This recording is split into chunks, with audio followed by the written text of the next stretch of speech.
Hello friends, welcome to my channel Campus Info.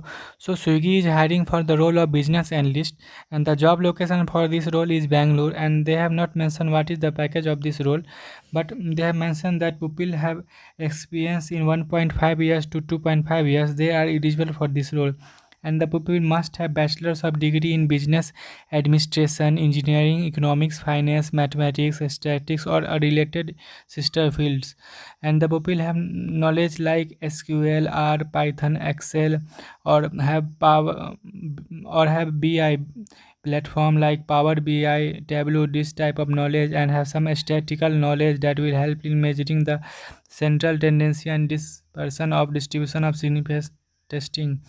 Basic knowledge about machine learning technique like regression, classification, these are required for this job role.